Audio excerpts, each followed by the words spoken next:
Seat scanner में आज हम जिस विधानसभा सीट को स्कैन करने जा रहे हैं उसे बिहार का चित्तौड़गढ़ कहा जाता है। तो अब तो आप समझ ही गए होंगे कि मैं औरंगाबाद विधानसभा सीट को स्कैन करने जा रहा हूं। नमस्कार, आप देख रहे हैं सीट स्कैनर और मैं हूं राकेश रंजन। औरंगाबाद विधानसभा क्षेत्र बिहार का एक महत्वपूर्ण विधानसभा क्षेत्र है और यहां पर जो पहला चुनाव हुआ था वो 1952 में हुआ था और तब कांग्रेस के प्रियव्रत नारायण सिन्हा ने यहां से जीत हासिल की थी। अगर आप औरंगाबाद विधानसभा सीट को स्कैन करेंगे तो आप जब ओवरऑल देखते हैं तो आपको एक कांग्रेस का प्रेजेंस हर समय महसूस होगा। हालांकि बीच में कम्युनिस्ट पार्टी ने भी अपनी उपस्थिति दर्ज कराई, लेकिन जब आप साल 2000 से आ जाते हैं तो यहां पर आपको बीजेपी का भी दबदबा जो है वो दिखने लगता है और बीजेपी की कामयाबी भी दिखने लगती है। कुल 17 चुनाव अब तक औरंगाबाद में हुए हैं, जिसमें कांग्रेस को 8 बार सफलता मिली है। मतलब आधे से बस एक कम आप कहिए तो, मतलब 0.5 कम। बीजेपी यहां पर 4 बार चुनाव जीतने में सफल रही है, तो आरजेडी को 1 बार, प्रजा सोशलिस्ट पार्टी को 2 बार और स्वतंत्र पार्टी और निर्दलीय प्रत्याशी भी यहां से एक बार चुनाव जीतने में सफल रहे हैं।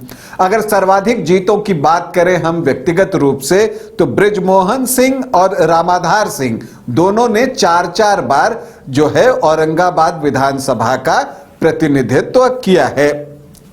अगर आप औरंगाबाद में आखिरी 3 चुनावों के परिणाम पर नजर डालिए तो मुकाबला आपको यहां पर कांग्रेस और बीजेपी के बीच होता हुआ दिखेगा और उसमें आपको यह दिखेगा कि 2 अवसरों पर कांग्रेस को जीत मिली है तो 1 बार बीजेपी ने भी सफलता का स्वाद चखा है।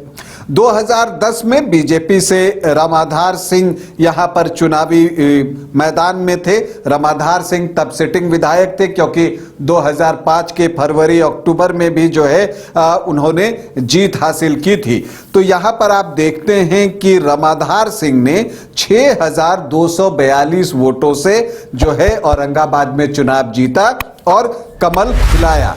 अब यहां पर दूसरी पोजीशन पर अगर हम बात करें तो आरजेडी के प्रत्याशी थे सुनील कुमार सिंह और जो कांग्रेस प्रत्याशी थे राकेश कुमार सिंह, वो थोड़े पीछे 5वें स्थान पर चले गए थे। बीएसपी का भी एक प्रेजेंस आप देखते हैं औरंगाबाद विधानसभा क्षेत्र में, क्योंकि यहां अनुसूचित जाति के जो वोटर्स की संख्या है वो अच्छी है। तब भी कौशल सिंह बीएसपी के प्रत्याशी थे, 13,000 से ज्यादा वोट लेकर वो भी आए थे। 2015 में महागठबंधन बना तो औरंगाबाद में परिणाम पलट गया। तब यहां पर कांग्रेस को यह सीट लड़ने के लिए दी गई थी और कांग्रेस ने आनंद शंकर सिंह को चुनावी मैदान में उतारा। आरजेडी और जेडीयू का समर्थन था ही, क्योंकि ये तीनों ही दल महागठबंधन में शामिल थे और इसका असर दिखा, क्योंकि आप देखते हैं कि समीकरण मजबूत हुआ और तब आनंद शंकर सिंह ने बीजेपी के रामाधार सिंह को 18,398 वोटों से पराजित किया। बीएसपी के कौशल सिंह फिर तीसरे स्थान पर ही रहे, हालांकि उनका प्रदर्शन पिछले चुनाव से बेहतर रहा और इस बार वो 15,000 से ज्यादा वोट लेकर आए। यहां पर आपको एक और चीज दिखती है कि कांग्रेस प्रत्याशी को इस बार 41.7% वोट मिले।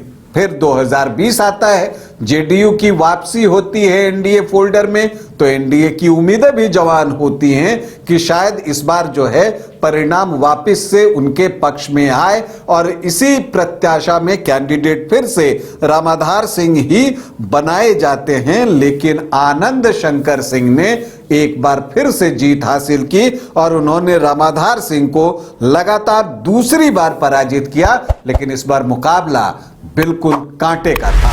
सिर्फ 2,243 वोटों से आनंद शंकर सिंह यहां पर चुनाव जीतते हैं। बीएसपी से इस बार अनिल कुमार थे और उनको 18,000 से ज्यादा वोट आए थे। इनफैक्ट 18,500 के आसपास उनको वोट आए। अब इस बार दावेदारों की हम बात करें तो देखिए, कांग्रेस से तो ये ऑलमोस्ट तय है कि आनंद शंकर सिंह ही चुनाव लड़ेंगे, लेकिन बीजेपी से दावेदारों की लाइन लगी पड़ी है। रामाधार सिंह जो कि यहां से चुनाव लगातार लड़ते रहे हैं, उनका दावा तो मजबूत दिखता ही है, लेकिन यह भी इस बार सुना जा रहा है कि जो पार्लियामेंट का इलेक्शन हारे हैं उनको भी विधानसभा चुनाव में उतारा जा सकता है। तो ऐसे में सुशील कुमार सिंह का नाम भी सामने आ रहा है।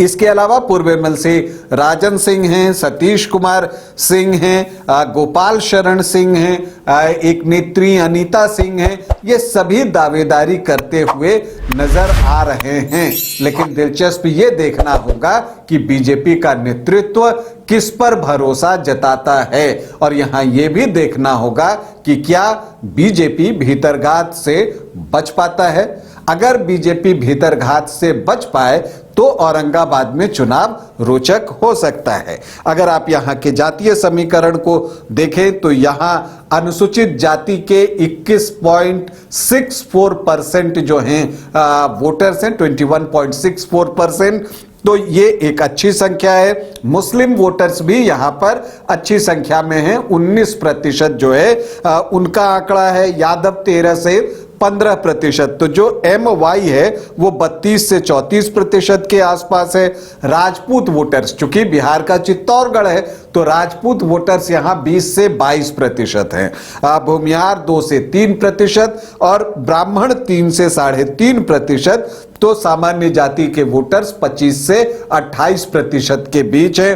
कुर्मी कोयरी 4 से 5% और वैश्य भी 6 से 7% है। तो आपको दिखता है कि दोनों ओर के जब आप परंपरागत वोटरों की बात करें, उधर MY और इधर सामान्य जाति वैश्य वोटर्स और जो कुर्मी कोयरी के वोट है, इनको देखें तो ऑलमोस्ट बराबरी की एक स्थिति यहां पर दिखती है। 1-2% से एनडीए को एडवांटेज दिखता है, लेकिन यहां पर चूंकि अनुसूचित जाति के वोटर्स जो है वो लगभग 21.5% हैं, बल्कि उससे थोड़े ज्यादा ही हैं, और जो अन्य अदर OBC EBC की हम बात करते हैं वो भी 7 से 9% हैं। तो ये जो 28-30% वोट है वो जिसके पाले में जाएगा या ज्यादा अमाउंट में जाएगा, जीत उसकी हो सकती है। लेकिन एक बार फिर से ये तय है कि जैसा 2020 में हुआ था, औरंगाबाद में एक क्लोज फाइट ही होने जा रही है, क्योंकि मार्जिन बहुत नहीं है और 1.5% वोटों का भी इधर उधर शिफ्टिंग हो गया तो परिणाम बदल सकता है। तो जो भी होगा वो हम आपको बताएंगे, लेकिन फिलहाल तो हमें चुनाव परिणाम तक इसका इंतजार करना होगा। अभी हम आपसे अनुमति चाहेंगे, इजाजत दें, नमस्कार।